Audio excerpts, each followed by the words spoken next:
अस्सलाम वालेकुम dear students. आज जो है वो नया टॉपिक है और बहुत ज़्यादा इंटरेस्टिंग टॉपिक है एंड हाई यील्ड टॉपिक है। आपके एमडी कैड में ना इस टॉपिक से एमसीक्यू ज़रूर आता है, ठीक है। और कौन कौन सा एमसीक्यूज आता है वो भी इंशाल्लाह हम साथ साथ पढ़ते हैं।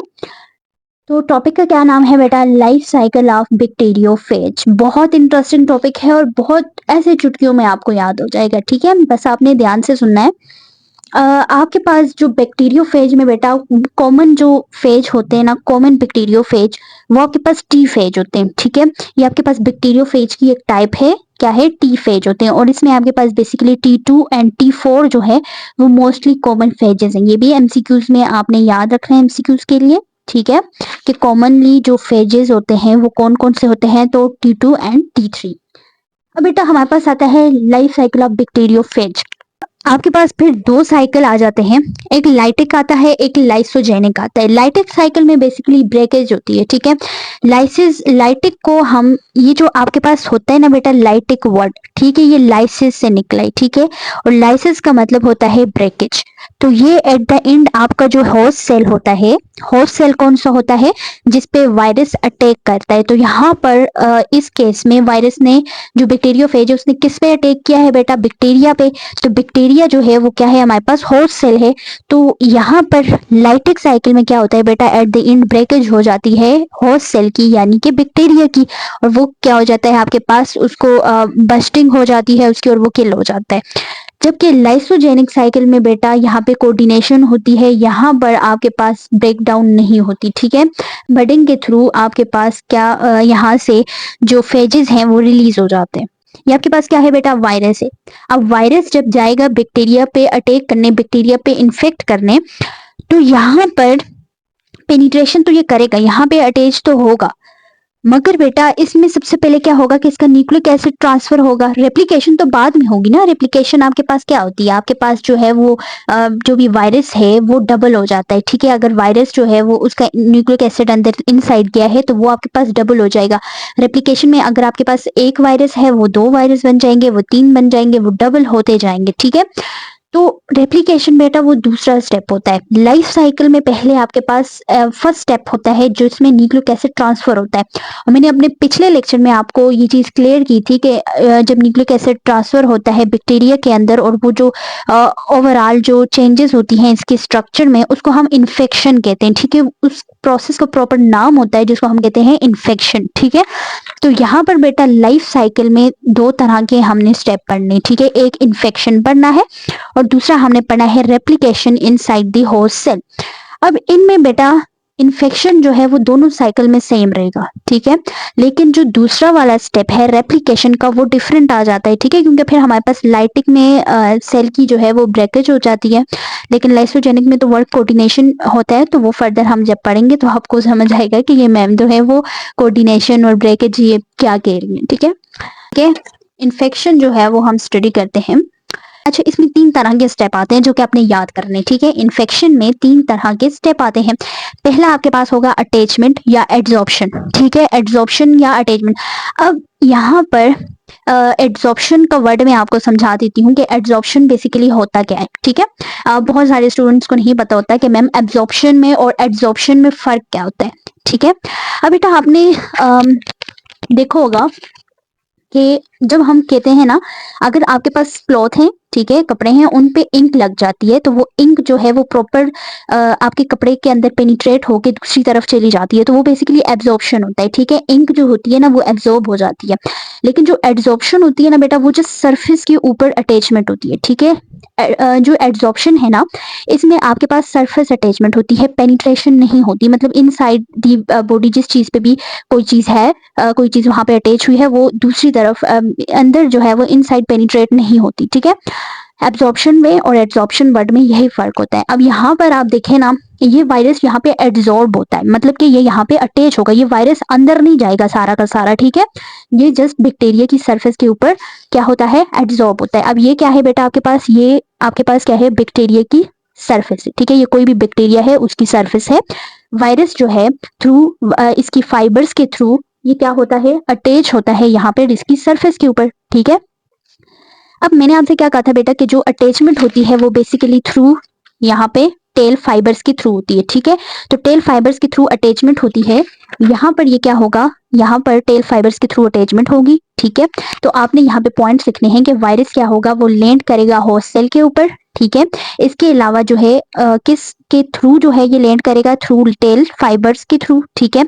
यहाँ पर बैक्टीरिया की जो सेल वॉल होता है बेटा, उसके ऊपर स्पेसिफिक रिसेप्टर्स होते हैं जिनके ऊपर जाके वायरस अटैच होता है, ठीक है।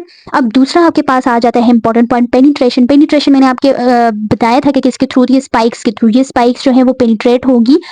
पेनिट्रेशन में क्या होता है बेटा कि जब ये पेनिट्रेट कर जाता है तो लाइसोजाइम एंजाइम यहाँ पे रिलीज होता है। जब लाइसोजाइम रिलीज होगा तो वो बैक्टीरिया की जो सेल वॉल है उसको ब्रेक डाउन कर लेगा, ठीक है। और यहाँ पर जो कॉन्ट्रेक्टाइल शील्ड थी वो कॉन्ट्रैक्ट होंगी।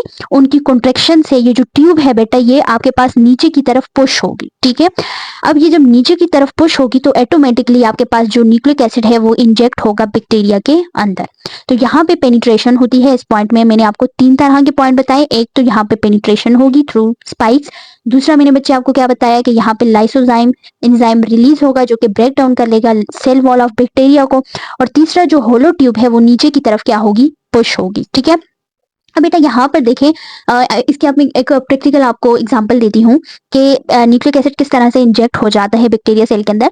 अक्सर आप जो है डॉक्टर के पास जाते हैं इंजेक्शन लगवाने, ठीक है। तो इंजेक्शन लगाते वक्त बेटा जो भी आपके पास इंजेक्शन होता है उसकी जो ऊपर की नीडल होती है, ठीक है, उसको हम जो है वो नीचे की तरफ पुश करते हैं तो वो आपके पास जो भी फ्लूइड होता है इंजेक्शन के अंदर वो बॉडी के अंदर चला जाता है। तो जब कॉन्ट्रेक्टाइल शीट बेटा कॉन्ट्रैक्ट होती है तो आपके पास ये ट्यूब जो है ना वो क्या हो जाती है, पुश हो जाती है। तो आपके पास जो भी न्यूक्लिक एसिड है वो होलो ट्यूब से पास आउट होके इंजेक्ट हो जाता है बैक्टीरिया के अंदर। तो यही चीज हमने थर्ड पॉइंट में पढ़नी है, डीएनए इंजेक्शन। इसमें क्या होता है बेटा, डीएनए क्या होता है, जैसे ही जो होलो ट्यूब है वो नीचे की तरफ पुश होती है तो आपके पास डीएनए जो है वो इंजेक्ट हो जाता है, पास होके यहाँ से होलो ट्यूब से पास होके बॉडी में बैक्टीरिया में क्या हो जाता है, चला जाता है। अब यहाँ पर एक इंपॉर्टेंट एमसीक्यूज है। वो एमसीक्यूज क्या है कि आपके पास जो प्रोटीन कोट होता है, ठीक है, जो भी आपके पास कैप्सिड होता है जो कि प्रोटीन से बना होता है, ये आपके पास जो होलो ट्यूब होती है वो ये भी प्रोटीन से बनी होती है। तो ये आपके पास कहाँ जाती है, तो ये बेटा ये आउटसाइड ही रहती है, ये यहाँ से हट जाती है, ये आपके पास आउटसाइड ही रहती है, ठीक है। अब जो है वो नया टॉपिक आ गया और बहुत ही ज्यादा इंपॉर्टेंट है ये भी बेटा, रेप्लिकेशन। इन्फेक्शन तो दोनों साइकिल में सेम, ठीक है, दोनों साइकिल में इन्फेक्शन सेम है। जो पहला पॉइंट है इन्फेक्शन का वो सेम है, दोनों पॉइंट में ऐसे ही होता है, चाहे वो लाइटिक साइकिल हो चाहे वो लाइसोजेनिक साइकिल हो, दोनों साइकिल में ये स्टेप है इन्फेक्शन वाला बेटा ये सेम रहता है, ठीक है। दूसरे स्टेप्स में डिफरेंस आता है आपके पास, एक तो आपके पास आता है लाइटिक साइकिल और एक आपके पास आता है लाइसोजेनिक साइकिल, ठीक है। अब जो लाइटिक साइकिल है बेटा इसको आप लाइसिस से याद रखें, ठीक है। इसमें क्या हो जाती है, ब्रेक डाउन होती है। एट द एंड आपके पास जो है ना जो होस्ट सेल होता है वो बर्स्ट हो जाता है, वो आपके पास फट जाता है और आपके पास जो भी वायरस होते हैं वो रिलीज हो जाते हैं। और लाइसोजेनिक में बेटा आपके पास जो है बडिंग के थ्रू आपके पास वायरस जो है वो क्या होते हैं, रिलीज होते हैं। तो हम one by one her cycle को पढ़ते हैं। पहले हम स्टडी करते हैं लाइटिक साइकिल को, ठीक है। अब बेटा लाइटिक साइकिल आपके पास क्या होता है, ठीक है। लाइटिक साइकिल में क्या होता है कि वायरस जो है, ठीक है, जो भी हमारे पास वायरस का डीएनए होता है वो होस्ट की बायोसिंथेसिस मशीनरी को क्या कर लेता है, कंट्रोल कर लेता है, ठीक है। और इसमें जो है 3 तरह के आप पॉइंट याद रखें, ठीक है। एक तो ये है ना कि जब ये जाता है बैक्टीरिया के अंदर तो ये बायोसेंसिस मशीनरी होती है होस्ट सेल की, उस पर कंट्रोल कर लेता है। इसके अलावा हमारे पास जो फेजेस होते हैं वो मल्टीप्लाई होते हैं और इंक्रीज होता है इन नंबर, ठीक है। और यहाँ पर क्या करते हैं कि वो रैप्चर कर लेते हैं, यहाँ तक कि वो सेल वॉल को रैप्चर कर लेते हैं। इसको आप डायग्राम से समझे, ठीक है, डायग्राम से आपको बहुत अच्छा समझ आएगा। इस साइकिल को हम जो है ना वो मास्टर स्लेव साइकिल भी कहते हैं, ठीक है। इसमें क्या होता है कि एक आपके पास क्या हो जाता है, एक आपके पास मास्टर हो जाता है, दूसरा स्लेव हो जाता है, तो इसको हम मास्टर स्लेव साइकिल भी कहते हैं। ये भी एमसीक्यूज के लिए आपने याद रखना है, ठीक है। अब ये जो है वो हमारे पास क्या आता है, यहाँ पर आप स्ट्रक्चर देख सकते हैं इसकी, ठीक है। सबसे पहले बेटा क्या हुआ, ये बैक्टीरिया है आपके पास और ये बैक्टीरिया के अंदर उसका जेनेटिक मटेरियल है, ठीक है। अब यहाँ पर क्या होगा कि वायरस जो है वो पहले अटैचमेंट करेगा, इन्फेक्शन करेगा बेसिकली, ठीक है। इन्फेक्शन मैंने आपको बताया कि उसके 3 स्टेप्स होते हैं, जिसमें सबसे पहले अटैचमेंट होता है, फिर पेनिट्रेशन होता है और फिर डीएनए इंजेक्शन होता है। अब यहाँ पर जैसे ही डीएनए जो है वो अंदर आ गया वायरस का, तो दूसरे स्टेप में देखें कि ये हमारे पास डीएनए है, ठीक है। अब डीएनए ने क्या कर लिया कि जो होस्ट की मशीनरी थी उस पर कंट्रोल कर लिया, ठीक है, उस पे उसको इन्फेक्ट कर लिया, ठीक है। यहाँ पर जब ये अंदर आएगा तो इस डीएनए के साथ मिक्स हो जाएगा और इस डीएनए की जो इसकी होस्ट बायोसेंसर मशीनरी है इसके डीएनए पे कंट्रोल कर लेगा, ठीक है, इसके डीएनए को कंट्रोल कर लेगा। जब ये इसके डीएनए को कंट्रोल कर लेगा वायरल डीएनए, तो यहाँ पर आगे जाके ये बैक्टीरिया में क्या होगा कि वायरस मल्टीप्लाई होना स्टार्ट हो जाएंगे, ठीक है। जब यहाँ पर बैक्टीरिया का डीएनए सिंथेसिस करेगा तो यहाँ पर जो वायरस के जो वायरल डीएनए है वो भी क्या होगा, मल्टीप्लाई होगा और यहाँ पर आपके पास डिफरेंट क्या बन जाएंगे, बैक्टीरियोफेज बनेंगे। और ये बैक्टीरियोफेज इतने ज्यादा होंगे बेटा नंबर में कि ये क्या कर लेंगे, फोर्स अप्लाई करेंगे बैक्टीरिया की सेल वॉल के ऊपर, ठीक है। अब ये जैसे ही फोर्स अप्लाई करेंगे तो ये एट द एंड जो है ये क्या करेंगे, रेप्चर कर लेंगे आपकी बैक्टीरिया की सेल वॉल को और फिर यहाँ से जितने भी बैक्टीरियोफेज हैं वो क्या होंगे, रिलीज होंगे, ठीक है। तो यहाँ पे क्या होगा कि ये जो सेल वॉल है ये बर्स्ट हो जाएगी और फेजेस यहाँ से रिलीज हो जाएंगे, ठीक है। और ये साइकिल जो है वो अगेन रिपीट होगा, ये जो फेजेस होंगे ये किसी दूसरे बैक्टीरिया पे जाएंगे और वहां पर इन्फेक्शन काज करेंगे और इस तरह से जो वायरस है वो मल्टीप्लाई होते जाएंगे। तो ये बेटा आपके पास मास्टर स्लेव साइकिल था, ठीक है। और ये आपके पास वायरुलेंट फेज होता है, इसमें जो है बैक्टीरिया क्या हो जाती है, बैक्टीरिया की डेथ काज हो जाती है, बैक्टीरिया आपके पास क्या हो जाता है, खत्म हो जाता है। अब दूसरा साइकिल जो है वो लाइसोजेनिक साइकिल है। बहुत अच्छा जो है, मैं कहती हूँ कि ये बहुत अच्छा साइकिल है क्योंकि ये जो है ना अपने होस्ट सेल को डैमेज नहीं करता, ठीक है। तो बेटा ये जो लाइटिक साइकिल है ना, इसको आप ऐसे याद करें ना कि ये आपके पास ऐसा मेहमान होता है ना जो किसी के घर जाता है और नुकसान करके आता है, ठीक है। लाइक ये किसी के घर जाएगा और उसके ही घर में जो है वो कब्जा कर लेगा और कब्जा करने के बाद ये उस घर को तबाह बर्बाद करके निकलेगा, ठीक है। लेकिन लाइसोजेनिक में ऐसे नहीं होता, ये जो है ना ये अपने मेहमान की बहुत कदर करता है, उसको नुकसान नहीं पहुंचाता, ठीक है। ये मतलब कोऑर्डिनेशन के साथ रहता है, इसमें कोऑपरेशन होती है। तो लाइसोजेनिक साइकिल में वायरस जो होता है ना वो जरा तमीज वाला होता है, ठीक है। तो इसको हम स्टडी करते हैं। लाइसोजेनिक साइकिल में बेटा जो फेज का डीएनए होता है ना वो मिक्स होता है या एसोसिएट हो जाता है, कोऑर्डिनेशन में रहता है बैक्टीरिया के क्रोमोसोम के साथ, ठीक है। और एक फ्रेंडली इन्वायरमेंट में रहते हैं, ठीक है। मैंने आपको बताया था कि ये क्या रहते हैं, एक फ्रेंडली इन्वायरमेंट में आपके पास रहते हैं। तो यहाँ पर आपके पास जो लाइसोजेनिक साइकिल है, मैंने आपको बताया ना कि इसमें क्या होता है, होस्ट एंड गेस्ट वाला रिलेशन होता है, ठीक है। ये आपके पास बेटा डायग्राम आ जाती है। सबसे पहले वही इन्फेक्शन का प्रोसेस होगा, सेम प्रोसेस होगा, अटैचमेंट होगी, पेनिट्रेशन होगी और इंजेक्शन होगा, ठीक है, डीएनए का।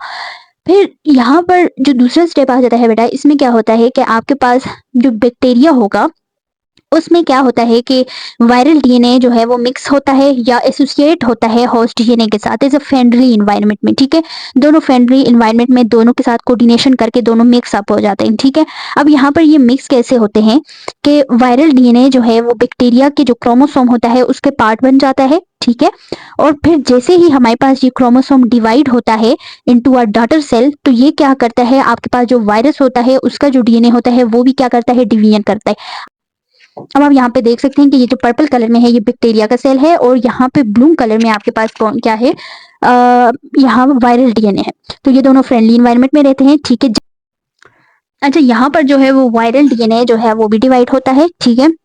और यहाँ पर फिर उसके बाद आपके पास इस तरह से सेल जो है वो डॉटर सेल बनते हैं और आपके पास जो वायरस है वो डिवाइड होता जाता है, ठीक है। इसमें आपके पास कोई भी जो होस्ट सेल होता है उसको कोई भी नुकसान नहीं होता, ठीक है। और यहाँ पर जो है वो ये होता है कि अब यहाँ पर भी एक प्रॉब्लम आ सकती है, ठीक है। अब यहाँ पर एक इम्पोर्टेंट एमसीक्यूज क्या आता है कि आपके पास जो लाइसोजेनिक साइकिल है वो लाइटिक साइकिल में कैसे कन्वर्ट होता है। तो सम टाइम बेटा ये क्या होता है ना कि ये आपके पास जो वायरल डीएनए है ये यहाँ से डी अटैच हो जाता है, ठीक है।